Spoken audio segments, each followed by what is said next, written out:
vicegobernador del compañero Gabriel Mariotto.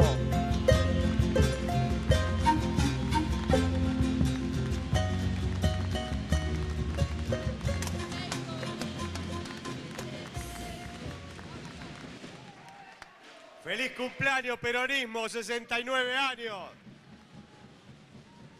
¡Feliz día! Esa emoción que tenemos cuando cumplen años nuestros amigos, nuestros familiares, nuestros padres, nuestros hijos, que nos preparamos para la ceremonia. Esa ceremonia hoy nos encuentra en Meridiano Quinto, un lugar que, como planteaba el TACA, ya es habitual.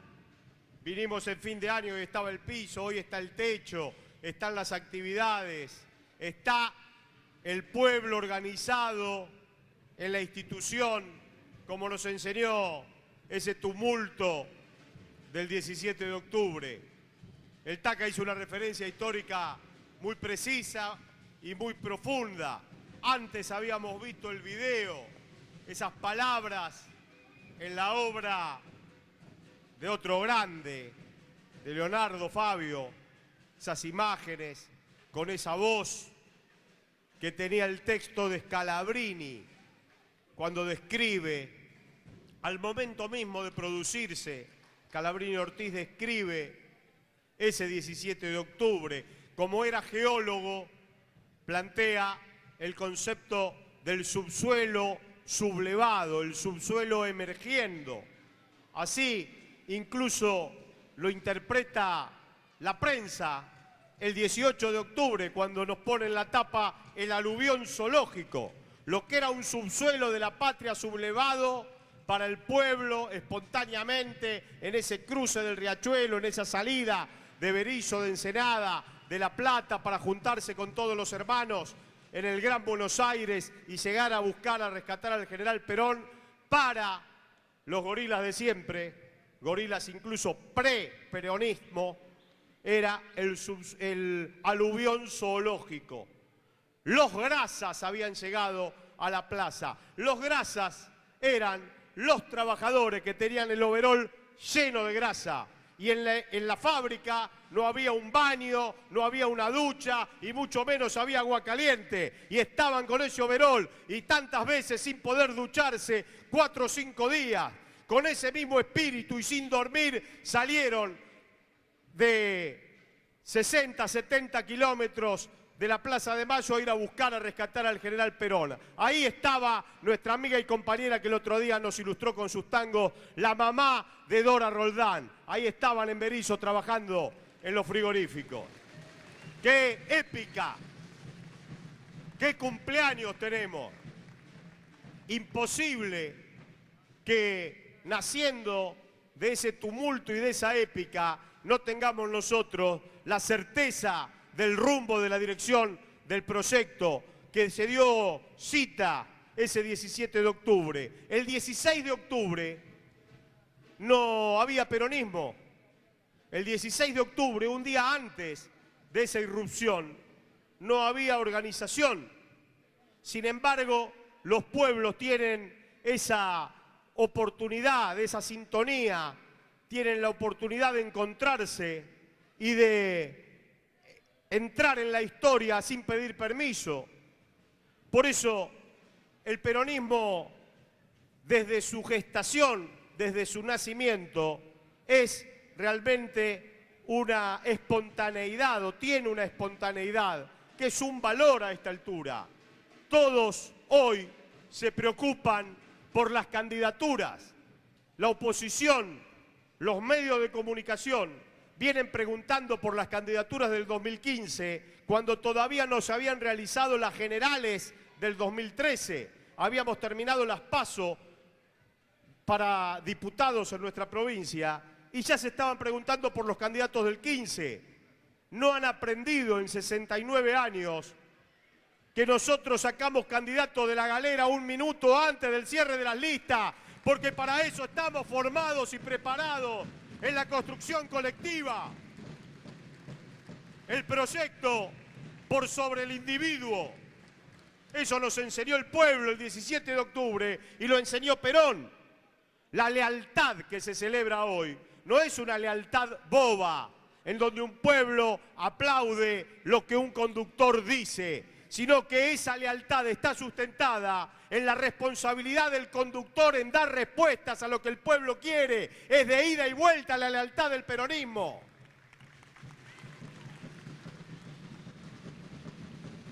La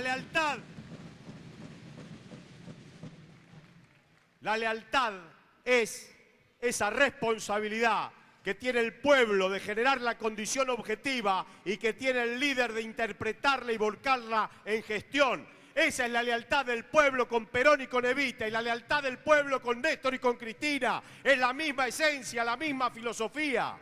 Eso es lo que está ocurriendo hoy. Hoy hay un pueblo con muchos jóvenes, como los que veo aquí, como los que están inundando nuestra patria de conciencia y de organización. Esos jóvenes todos los días generan su propio 17 de octubre. Han nacido a la vida política muchas veces sin saber que eran peronistas o kirchneristas, como dice Máximo. Pónganle el nombre que quieran, que peronistas o kirchneristas. Es lo mismo. Si sos peronista, sos kirchnerista. No podés levantar y esgrimir otras banderas.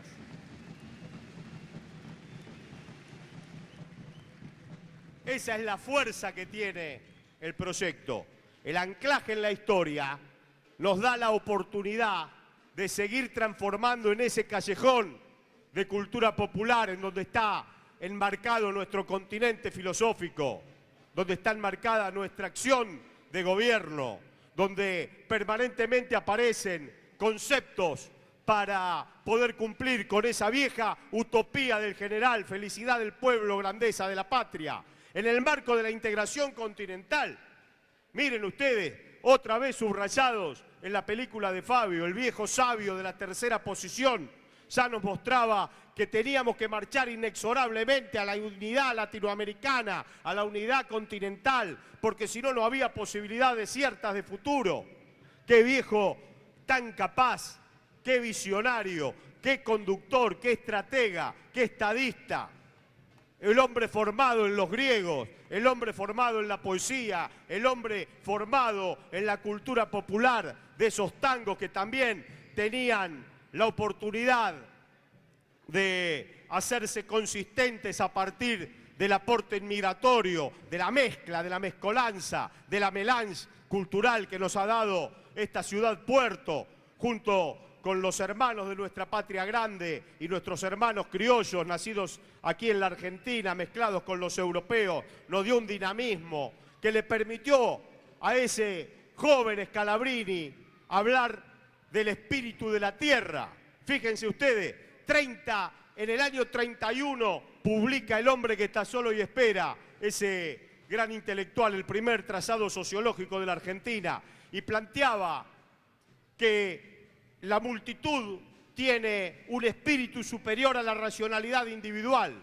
En ese tiempo estaba de moda Ortega y Gasset, en La rebelión de las masas, donde planteaba que el hombre aislado tenía una razón superior a la colectiva. Y Scalabrini lo da vuelta, dice, es al revés. El espíritu de la tierra emerge de esa multitud, de esa sensibilidad.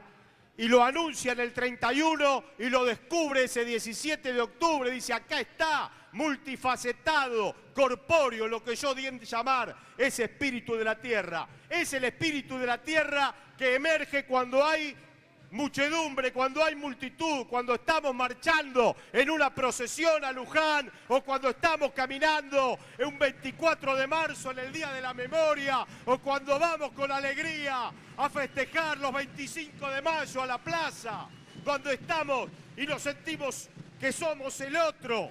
Claro que la patria es el otro, como plantea Cristina, porque en el sudor, en la alegría, en el vibrar, en el gesto, en la estética del otro, ahí estamos nosotros, como apareció esa irrupción cuando festejamos los 200 años de la patria en el majestuoso bicentenario. Ese himno cantado con los dedos en B era multitud en esa 9 de julio, con los artistas generando su talento y con el pueblo recibiéndolo y transmitiéndole esa devoción que tenemos por nuestra cultura popular. Ahí se ve claramente lo que no cuentan los medios de comunicación. Ahí se ve claramente que no estamos solos, que lo que nos pasa a nosotros no es una debilidad, sino que le pasa a un conjunto de compañeros que están silenciados, invisibilizados, que no aparecen en la tele, en la radio y en el diario.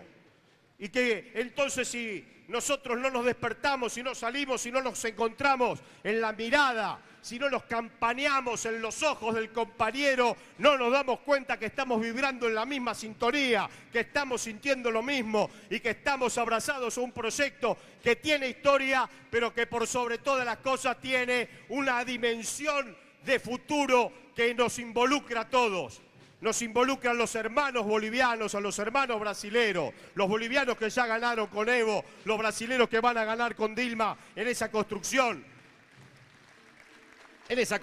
política vital para América Latina, junto con Venezuela y la Argentina, junto con el hermano Correa en Ecuador, junto con esa posibilidad que tiene este Chile de volver a tener sentido en este Mercosur, en esta UNASUR, darle la oportunidad que Bachelet rompa con el corset pinochetista que todavía sigue tirando para atrás a un pueblo como el chileno, o incluso México, donde el 85% de los mexicanos quieren ser latinoamericanos, teniendo esa frontera terrible y ese pie encima que le traza el camino de la Alianza del Pacífico. Incluso en los propios Estados Unidos, donde hay más de 50 millones de latinoamericanos que piensan como latinoamericanos. Por eso se puede hacer esa unidad continental que plantea el general Perón y que Cristina pregona en cada uno de los estrados internacionales y nacionales donde le toca hablar.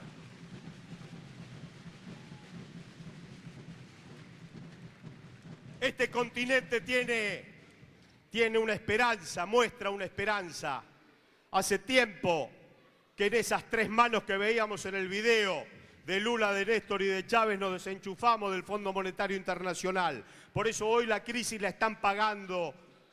La periferia europea está pagando la crisis que antes teníamos que pagar nosotros. Nos duele lo que pasa en el tercer mundo, nos duele el ébola en África, nos duele la falta de sensibilidad de los países centrales, pero ese dolor lo transformamos en lucha, lo transformamos con creatividad, con imaginación, en nuevas políticas de gestión para consolidar el bloque, para interactuar, para coordinar cómo vamos a producir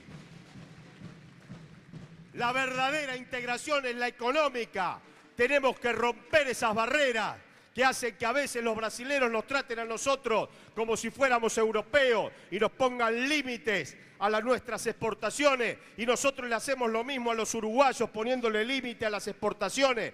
Hay que utilizar este Mercosur para integrarnos cultural, comercialmente como corresponde, donde todos tengamos la posibilidad de aportar nuestro valor agregado en función de la geografía que nos ha beneficiado, tanto con la energía en Venezuela, en Brasil, ahora el cambio de matriz energética en la Argentina, el cambio en nuestra matriz productiva en la provincia de Buenos Aires. Nosotros nos salimos de la vaina por poner a nuestra provincia a la vanguardia de esa integración argentina y latinoamericana.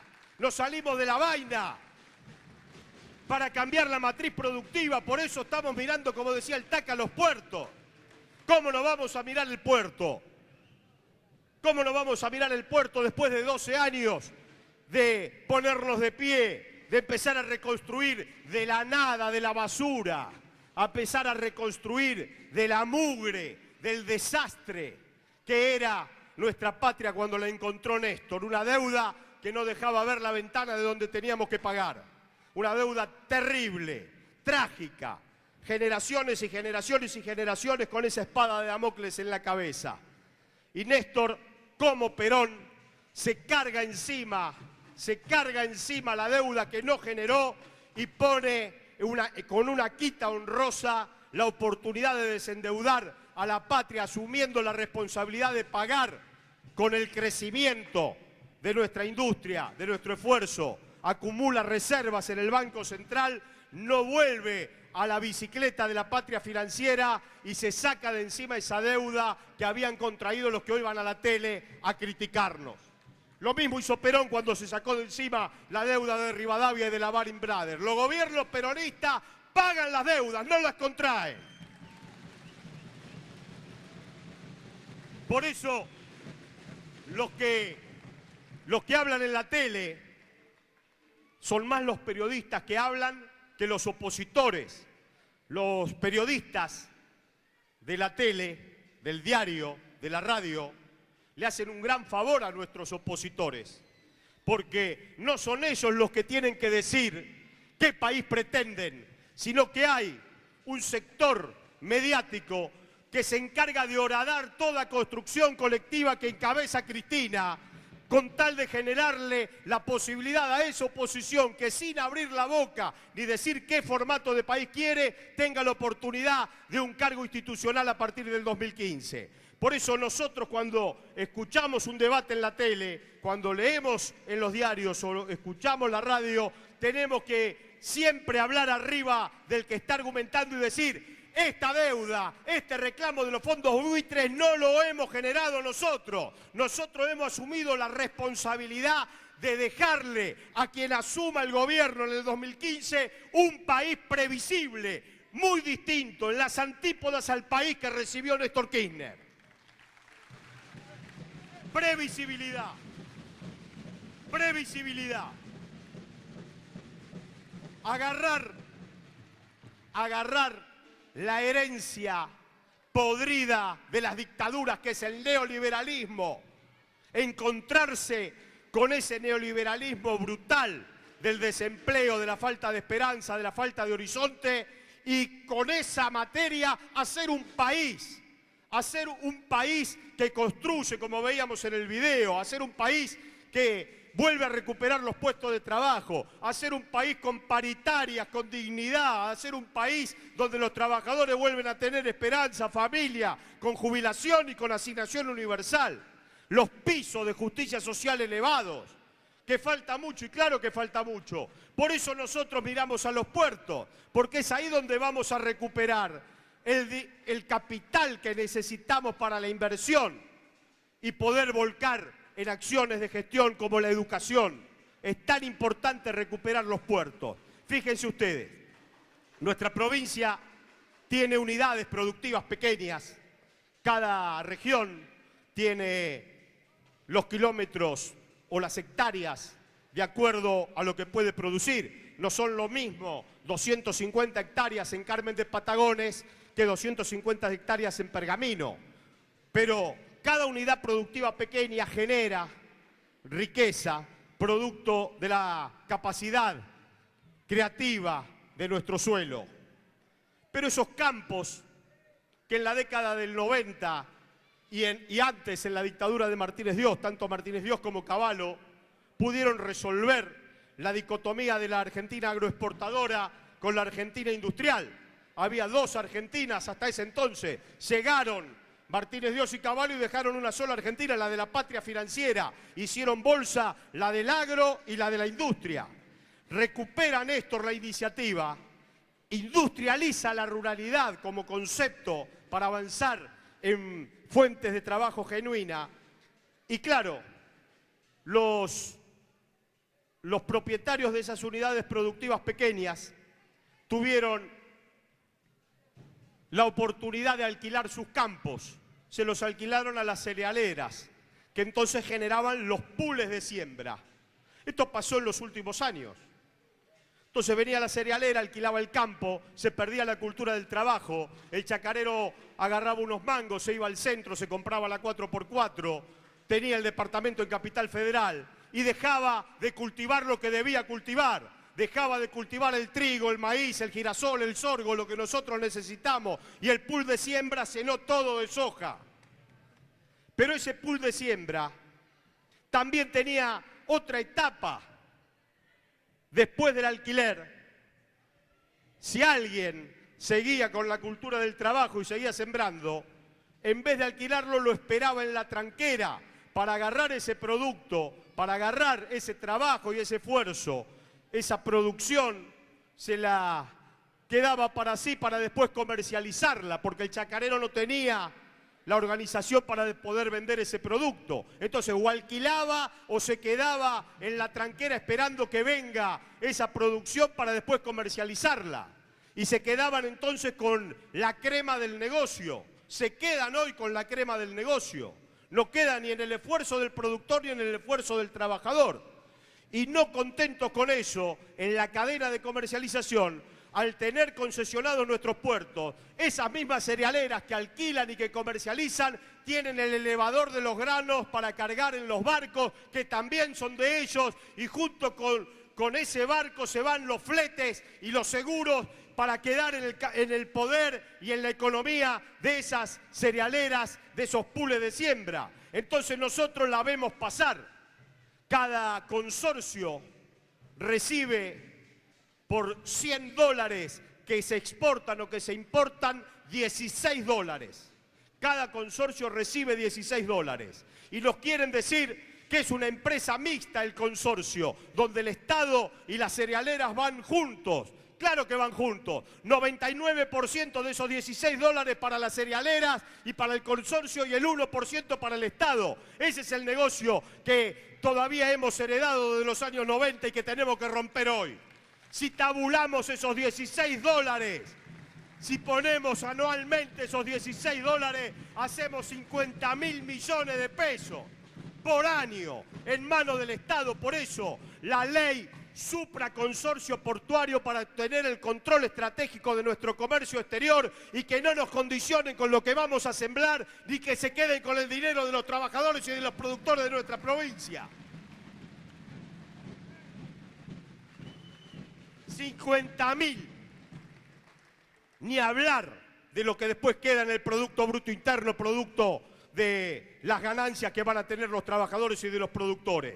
Pero solamente haciendo la cuenta de lo que hoy reciben los consorcios y lo que tiene que quedar para el Estado de la provincia de Buenos Aires, nosotros podemos volcar en logística lo que necesita nuestra infraestructura para seguir creciendo productivamente y destinar en los próximos 5 años 27.000 millones de pesos para que nuestros niños tengan 8 horas de clases y los docentes no anden gitanos de un lugar a otro teniendo que ganarse los garbanzos, poniendo su salud, su integridad, su esfuerzo.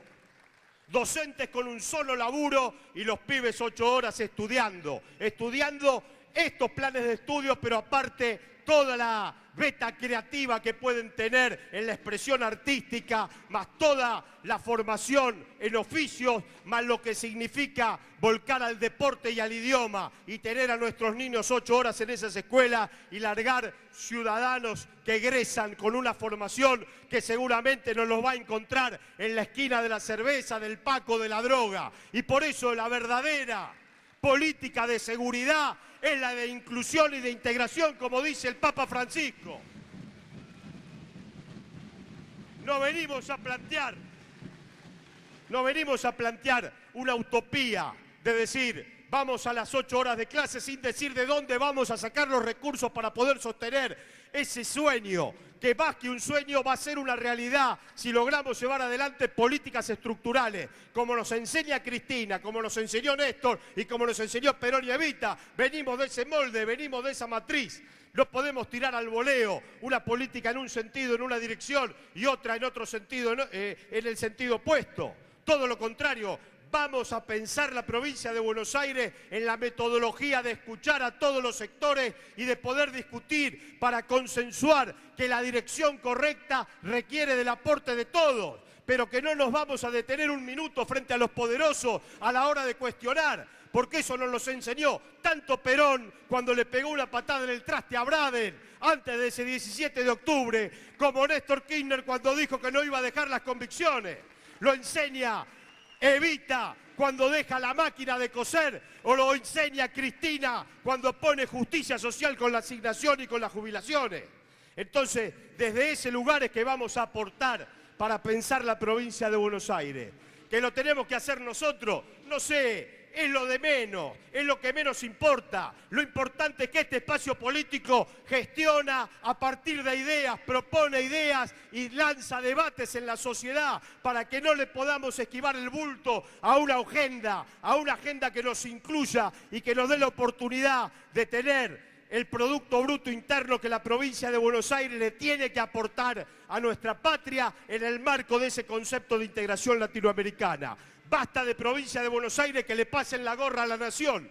Tenemos que dejar de pasarle la gorra a la nación.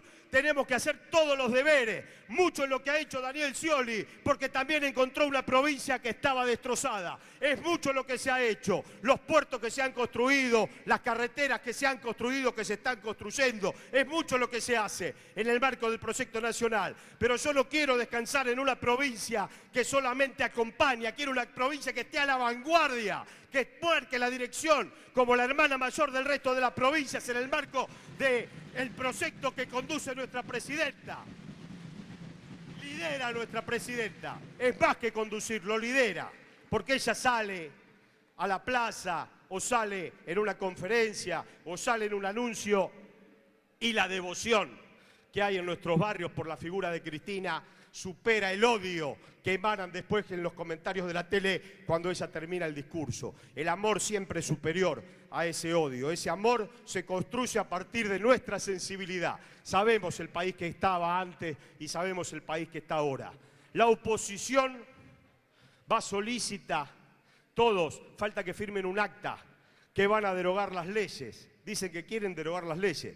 Cuando se pasan de listos, porque el diario les exige que deroguen todas las leyes, porque ahí también está la ley de medios, que es lo que no pueden poner en palabras.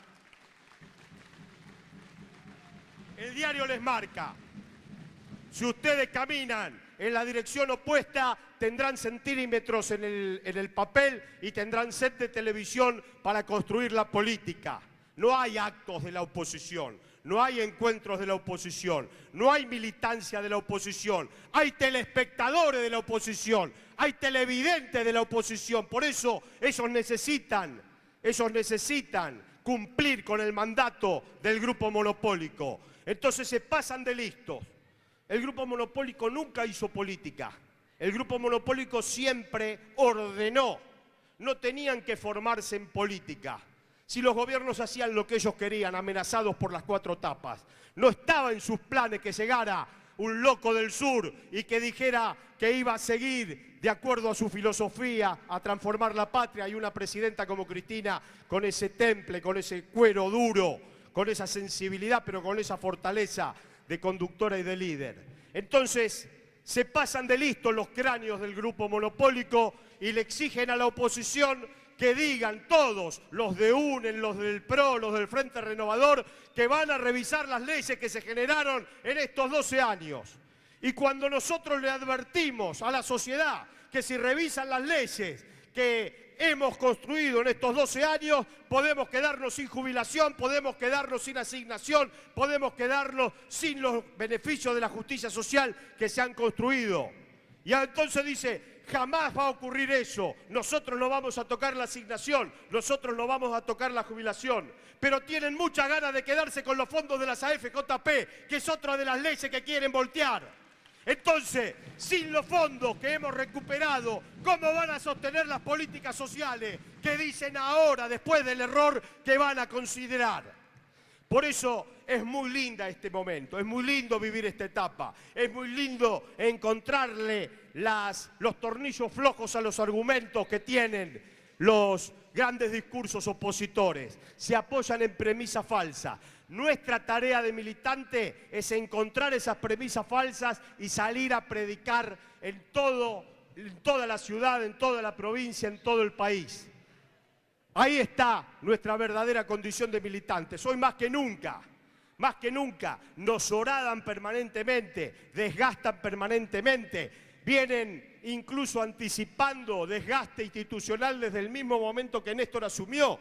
El diario, el primo hermano del monopolio, le anticipaba 45 días de gobierno que iba a tener que renunciar cuando Néstor recién había asumido. O sea que permanentemente a nosotros nos vienen poniendo fecha de vencimiento. Pero este proyecto, con 69 años que tenemos en el lomo, con un papa latinoamericano que manifiesta las críticas al sistema financiero internacional como ninguno de los políticos de la oposición en la Argentina. Ese papa que asume vitalmente y naturalmente su peronismo, su condición de hombre formado en la tercera posición, que apoya la inteligencia de Cristina y de Dilma, la sabiduría de Correa, la profundidad de Evo Morales, la capacidad transformadora de Chávez y de Maduro, la sabiduría del Pepe Mujica. Ese papa hoy es un farol para todo el mundo, es un farol en la niebla de un sistema que anda a los tumbos